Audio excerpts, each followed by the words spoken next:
Vai começar mais uma entrevista do Espiritismo BH. Esperamos que você goste. Neste programa, Espiritismo BH vai abordar os 4 evangelistas e convidamos o nosso querido irmão Afonso Chagas para vir conversar conosco a respeito desse tema tão interessante para os cristãos. Tudo bem, Afonso? Tudo bem, Marcelo, queridos internautas.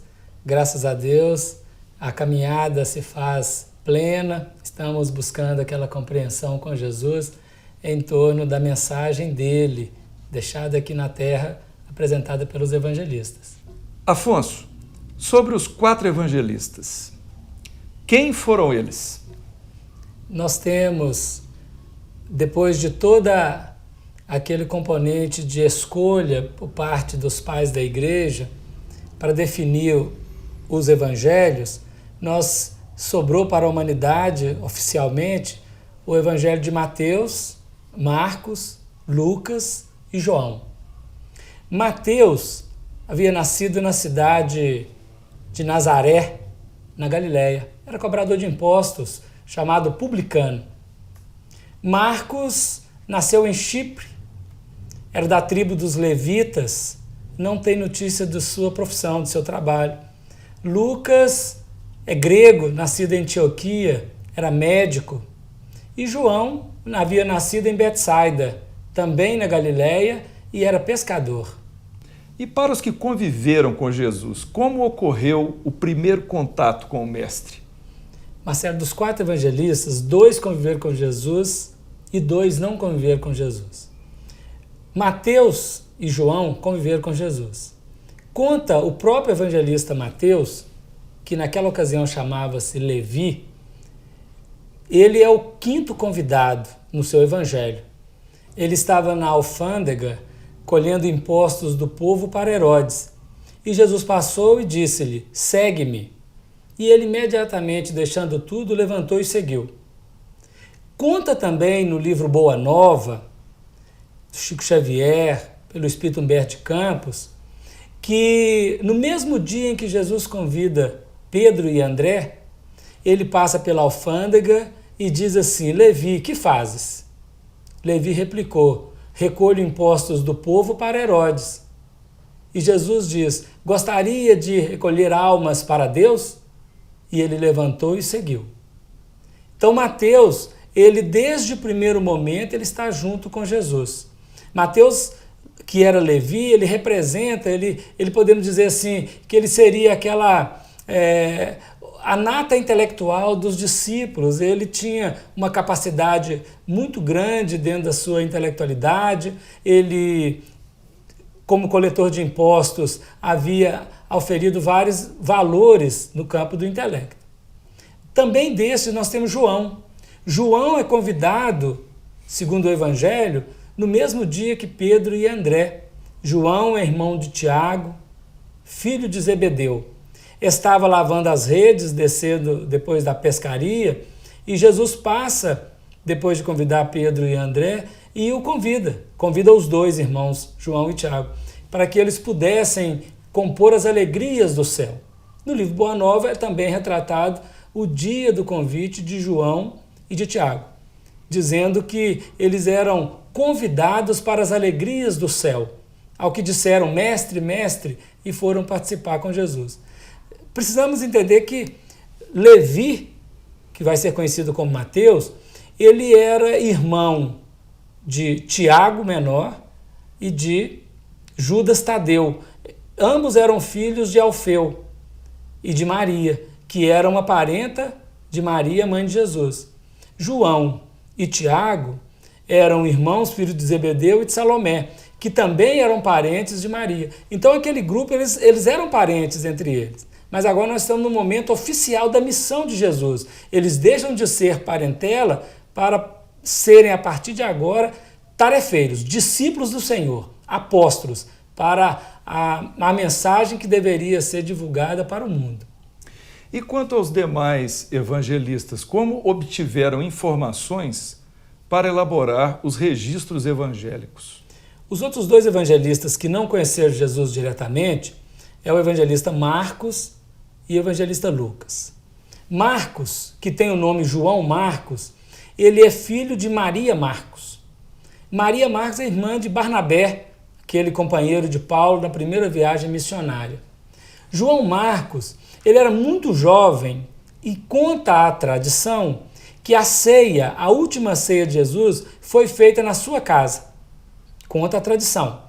E ele trata dele próprio no Evangelho quando ele apresenta um momento em que um mancebo, seguindo a prisão de Jesus, foi visto e estava envolto em um lençol. Ele correu, recolher o lençol e ele estava nu. É um registro que está apresentado no Evangelho de Mateus, no capítulo 14, versículo 51 em diante. Então, Marcos, desde esse primeiro momento, ele já tem contato, mas era muito novo. Quando Barnabé e Saulo de Tarso tomaram notícias das dificuldades na casa do caminho em Jerusalém, eles foram para Jerusalém e como Tiago, que era o coordenador naquela ocasião, não os acolheu como hóspedes na casa do caminho, eles foram para a casa de Maria Marcos. A casa de Maria Marcos, segundo Emmanuel, no livro Paulo Estevão, ela passou a ser um importante núcleo de debate, de discussões daqueles cristãos da primeira hora, porque dos homens do caminho da primeira hora, porque a casa do caminho estava ficando engessada nas suas estruturas, então a Maria Marcos é que cedia. E Maria Marcos, ela fazia muito gosto que o seu filho, João Marcos, seguisse a vocação e seguisse o trabalho como discípulo de Jesus. Então ela solicita de Barnabé, solicita de Saulo, e Marcos acompanha Barnabé e Saulo na primeira viagem missionária. Mas acontece que ele, ainda sendo muito novo, muito jovem, ele cansou, não conseguiu ir até o final, a primeira viagem durou 4 anos e meio, ele volta, retorna. Não vai mais nas outras viagens com Saulo, que passa a chamar Paulo. E então ele vai com o tio dele, Barnabé, para Chipre, volta para Jerusalém e viaja com Simão Pedro para Babilônia e depois para Roma. O evangelho de Marcos, ele é tido como o evangelho de Pedro. É Pedro quem orienta João Marcos em toda a sua estrutura de conhecimento, mais literalmente. E ele, quando registra esse evangelho, ele registra o evangelho endereçado aos romanos. É um evangelho rápido, de poucos capítulos, muito direto, muito objetivo, muito pragmático à moda romana.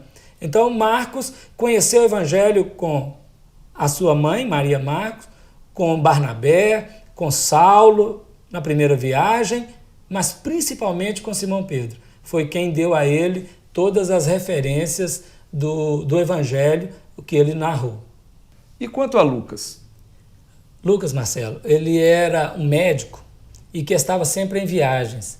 E por volta do ano 42, Lucas chega a Antioquia, a cidade onde tinha um núcleo cristão, uma casa de orações, onde lá estava Saulo, Barnabé, e ele então começa a tomar contato com as lições do Evangelho, com os ensinamentos de Saulo.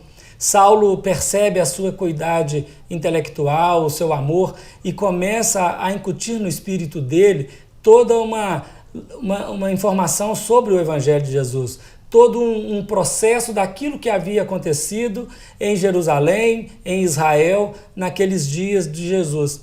Então Lucas, ele na véspera da viagem, ele já compenetrado destes processos todos, ele até faz uma sugestão, porque naquela época os seguidores de Jesus eram chamados homens do caminho, homens que seguiam o Messias, mas não tinham uma nomenclatura que pudesse definir. E ele sugere, então, o termo cristão, o que foi aprovado imediatamente por todos, né? Então, ou seja, o termo cristão, ele é sugerido por Lucas por volta deste ano 42, quando ele toma contato com o Evangelho e ele fica entusiasmado, digamos assim, pelo Evangelho e sugere o termo cristão. Afonso, por que os 3 primeiros evangelhos são chamados sinóticos e em que o evangelho de João difere dos demais? No capítulo do trabalho com Jesus, nós precisamos estar sempre atentos àquela questão da especificidade. A palavra sinóptico é uma conjunção de sim, quer dizer conjunto, ópticos quer dizer visão. Então, sinópticos é uma visão do conjunto, uma forma linear. Esses três evangelistas, Mateus, Marcos e Lucas, chamados evangelhos sinópticos, eles tiveram, na sua especificidade de trabalho, a função de apresentar Jesus, o pastor de Israel, na sua feição sublime, como diz Emmanuel no livro Consolador. Então eles vão narrar a história de Jesus, desde o nascimento, do batismo, os acontecimentos de forma linear até Jerusalém, até a crucifixão e ressurreição.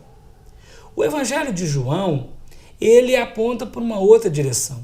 João, na sua função de revelar o Cristo de Deus, o Cristo divino, é o evangelho mais altaneiro, o evangelho que fala não da pessoa Jesus, do personagem Jesus, mas ele fala do Cristo, da substância viva que animava o corpo de Jesus, que então tinha aquela função de ser um com Deus e de apresentar à humanidade, no evangelho de João, este Cristo, o nosso Salvador. Eu gostaria que você explicasse para cada um dos evangelhos, nós vamos iniciar por Mateus, pelo de Mateus, quando foi escrito, em que língua foi escrito e quais as suas principais singularidades. O evangelho de Mateus, ao contrário do que dizem, ele foi o primeiro a ser escrito.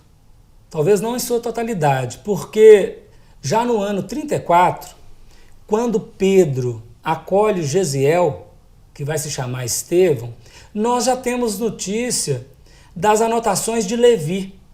Ele fazia algumas anotações, justamente pelo seu componente intelectual, daquilo que acontecia com Jesus e nas cenas que aconteciam. Então, quando Estevão está com Simão Pedro, ele tem contato com as anotações de Levi.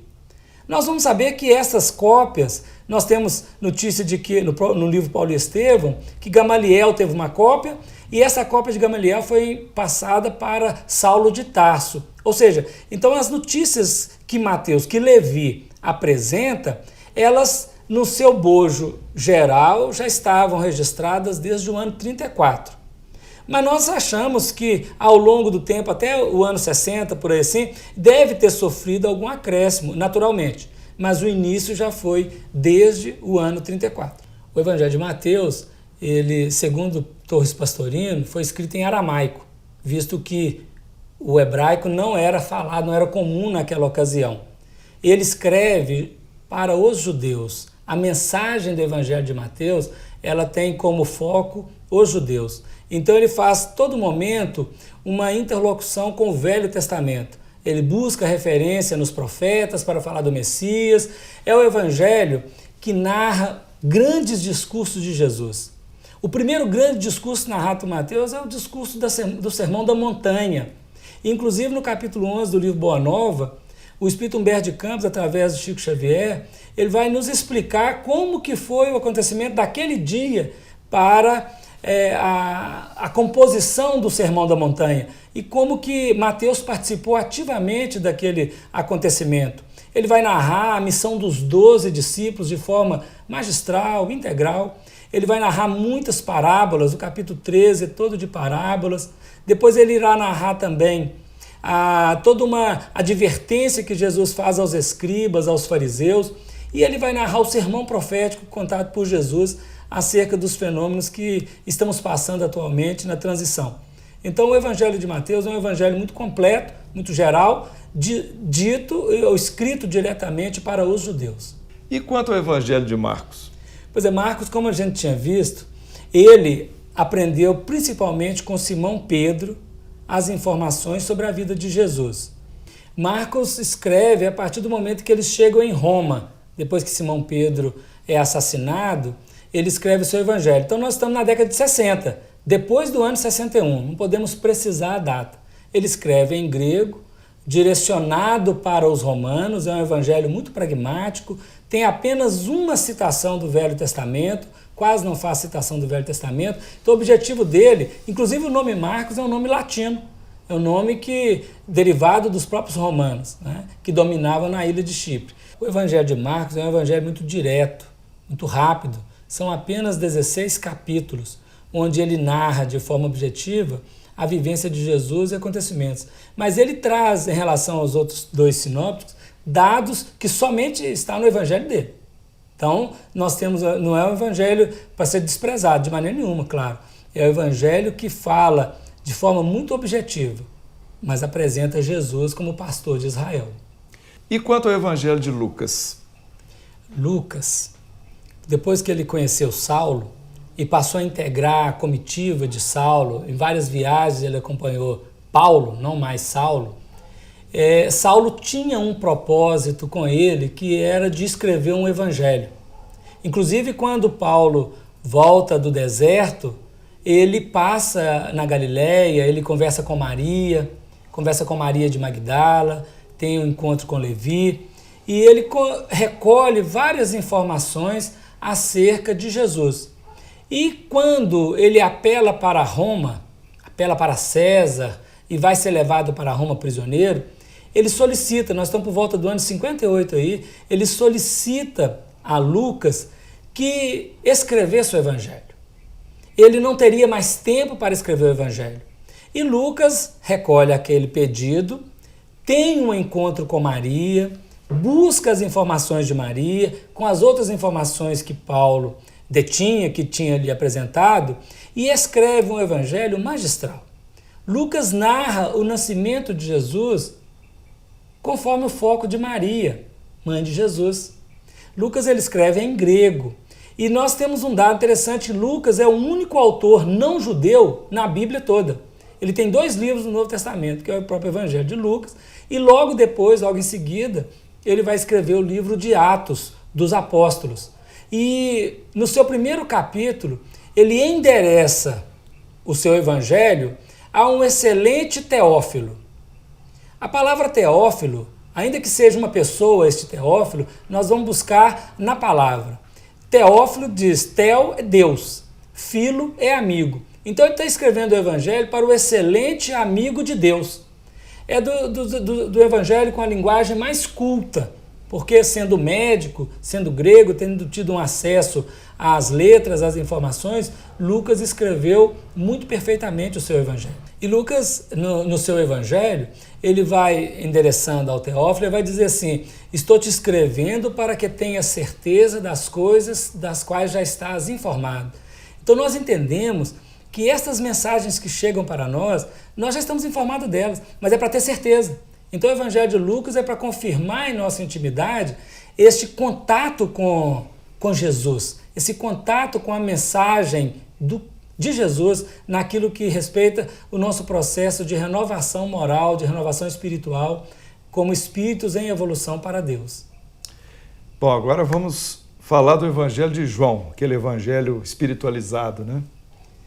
O Evangelho de João já contava com uma grande idade na ocasião, porque nós estamos por volta do ano 95 a 98, ele estava na ilha de Patmos, já prisioneiro, e ele vai ter esse contato de trazer para a humanidade, no seu evangelho, o Cristo de Deus. E começa com palavras enigmáticas e maravilhosas. No princípio era o Verbo. O Verbo estava com Deus. O Verbo era Deus. Ele estava com Deus no princípio. E a partir daí ele vai fazer todo um cântico, toda uma informação de Jesus, não mais a pessoa agindo na terra, sim, mas o Cristo agindo através de Jesus. O Espírito crístico, coordenador do planeta Terra, governador do planeta Terra, aquele que vai revelar para todos nós Deus na sua feição mais bela, mais sublime. O Evangelho de João, ele nos toca profundamente o coração. É um evangelho escrito em grego, mas que vai definir para toda a humanidade o Cristo, aquele ser que transcendeu, que atingiu os patamares mais altos da evolução, se pudermos dizer dessa maneira, aquele que unificou com Deus. João, no seu escrito, quando ele vai se referir ao Cristo, ele apresenta 7 afirmativas do Cristo naquilo que reporta ao contexto da vida. ele diz assim: eu sou a luz do mundo, eu sou o pão da vida, eu sou o bom pastor, eu sou a porta das ovelhas, eu sou a ressurreição e a vida, eu sou o caminho, a verdade e a vida, eu sou a videira verdadeira. E tudo isso que Jesus, como Cristo, diz, eu sou, ele diz também, vós sois a luz do mundo. Quantos pães tendes? Naquilo que Jesus define como eu sou, conquistas evolutivas, ele apresenta também em outros evangelhos que nós, aqueles que o seguimos, aqueles que estamos tutelados por ele, também podemos atingir o que ele atingiu. Ou seja, as nossas possibilidades, né? As nossas possibilidades. Ou seja, ele nos convida a atingir o grau de grandeza que ele atingiu. Ele vai dizer em determinado momento, vós me chamais mestre e senhor, e dizeis bem, pois eu sou. E esse é um momento singular, porque é no momento do lava-pés. Os discípulos estavam discutindo quem era o maior no reino dos céus. E Jesus silenciosamente ouvia aquela discussão. Daí a pouco ele toma de uma toalha, cinge-se à cintura, pega a bacia d'água e lava o pé dos discípulos. A dizer e a definir que aquele que quiser ser o maior, que seja o menor. No Evangelho de João também nós encontramos o momento em que Simão Pedro, por 3 vezes, tem a oportunidade de afirmar o amor ao Cristo. É como se, naquele momento, Jesus abrisse possibilidade a Simão Pedro de reconciliar com as 3 negativas que ele havia feito no dia da prisão. O Evangelho de João conta para nós toda uma magnífica integração do Cristo com Deus. Eu e o Pai somos um. É no Evangelho de João que nós encontramos o anúncio de um outro Consolador, aquele Espírito Santo, o Espírito da verdade, que deveria chegar para a humanidade, ficar com ela para sempre, deveria ensinar todas as coisas e fazer lembrar de tudo que ele, o Cristo, já tinha dito. Então, quando o Consolador prometido apresenta a sua voz, ele está revelando ou fazendo-nos lembrar daquilo que Jesus já tinha dito. Lembrando que o Consolador é a chave que abre a porta do Evangelho. Agora, com essa relação a essa porta, tem uma passagem no Apocalipse muito bonita, quando o Cristo diz assim: eis que estou à porta e bato. Se alguém ouvir a minha voz e abrir a sua porta, entrarei em sua casa, e cearei com ele e ele comigo. Ou seja, tudo que ele disse ele diz também nós, os discípulos, somos. Afonso, então, considerando-se os inúmeros simbolismos e alegorias presentes nos evangelhos, o que você sugere ao leitor que desejar lê-los e interpretá-los? Marcelo, essa epopeia, a epopeia do Evangelho, ela começa a ser apresentada pelos Atos de Jesus no ano 30. Logo no início do ano 30, depois que Jesus é batizado por João. E ele convida os discípulos, cada um no seu posto, cada um com a sua função, delega na missão aos discípulos, cada um apresentar de alguma maneira a sua mensagem. Nós sabemos com Simão Pedro que as profecias, as escrituras são inspiradas. Os espíritos, utilizando das faculdades mediúnicas dos apóstolos, apresentaram a mensagem de Jesus. Naturalmente, ela é escrita numa linguagem, numa grafia, tem uma forma, às vezes difícil de chegar, muitos símbolos, muitas informações que, à primeira vista, nos dão assim, uma resistência, porque nós não conseguimos entender. Mas o Evangelho é aquela constituição de Deus para a humanidade. É o código, é o edifício de redenção das almas. O Evangelho, no nosso entendimento, ele precisa ser buscado mais com a alma, com o coração, do que com a razão. O Evangelho é para ser sentido, lido, crido, sentido e vivido. É assim que Alcione apresenta o Evangelho no livro Renúncia. Então nós entendemos que precisamos sentir. E Emmanuel nos diz que todo aquele que busca a mensagem do Mestre em espírito e em verdade, que se debruça com o coração aberto, ele consegue compreender. Mas entendendo toda essa dificuldade, a doutrina espírita surge como aquela chave possibilitando-nos compreender melhor o que Jesus falou, o que os evangelistas escreveram.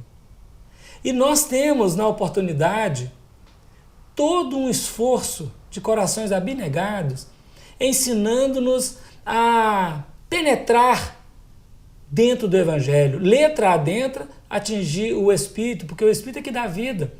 E esses estudos desses corações abnegados, chamado de miudinho, que é uma interpretação mais profunda do Evangelho, ele nos ensina a buscar em cada informação que está no Evangelho um sentido. Por exemplo, Jesus subiu ao monte. Não vamos ficar só no aspecto literal, que Jesus subiu ao monte. Jesus elevou o padrão vibratório. Os discípulos aproximaram-se dele, não só fisicamente, mas aproximaram-se também no sentido de abrirem-se para ouvir a mensagem. E Jesus olha a multidão, vê a multidão das necessidades, das carências, das dificuldades, e então, movido na sua intimidade, ele abre a sua boca e canta a divina epopeia do Sermão da Montanha, e canta as bem-aventuranças. Ele está dessedentando corações, nada obstante dos símbolos que o Evangelho apresenta. Nós precisamos começar a buscar naquele símbolo o seu significado. Jesus caminhava, ia, voltava, vinha. Cada movimento, ele define uma expressão na nossa vida.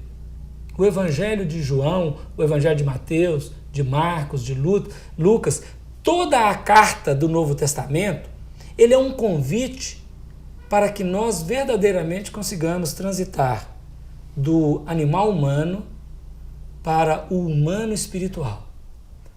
É desvestirmos-nos da letra que mata, conforme diz Paulo, para penetrar na substância, na essência. Então nós entendemos que o Evangelho apresentado à humanidade, ele é um cântico da vivência do Cristo Jesus aqui no planeta. E que à medida em que nós tivermos a coragem de, amando-o, penetrarmos nessa substância, nós encontraremos aquelas respostas que temos buscado, aquelas respostas que temos muito tempo perguntado sem encontrá-las, aquelas respostas que vão descedentar a nossa alma naquilo que tange a verdade. Jesus diz assim aos judeus que criam nele: se permanecerdes na minha palavra, verdadeiramente sereis meus discípulos, e conhecereis a verdade vos fará livres. Ou seja, nós buscamos uma liberdade, e essa liberdade está no Evangelho.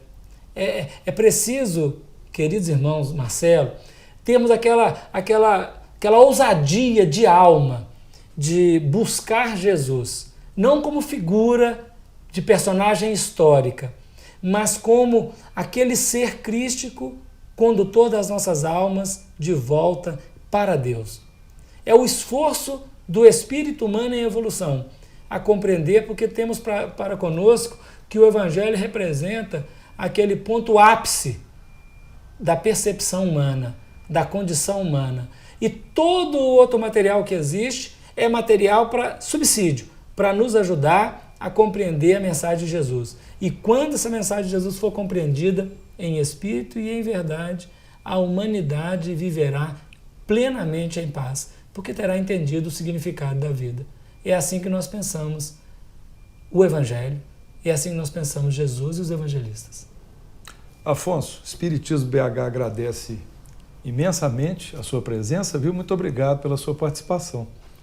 Marcelo, queridos irmãos internautas, para nós é uma alegria incomensurável poder participar desse debate, participar dessa discussão, de conhecer mais profundamente sobre os evangelistas, mas principalmente encontrar nos evangelhos aquela voz, a voz do Senhor, aquela voz suave, compassiva, enérgica, austera, que vem consolar os nossos corações, que vem nos ensinar todas as coisas. Então, agradecendo a todos, nós convidamos que o Evangelho seja, não letra apenas, mas que seja aquela nossa busca de todos os dias, aquele ponto de referência do nosso entendimento, para ajudar-nos a retornar à casa paterna com muita luz, com muita paz e pacificados, sendo um pacificador com Cristo. Muito obrigado pela oportunidade. Que Deus nos abençoe. Então, o que achou desta entrevista? Dê a sua opinião acessando o Fale Conosco. Até breve!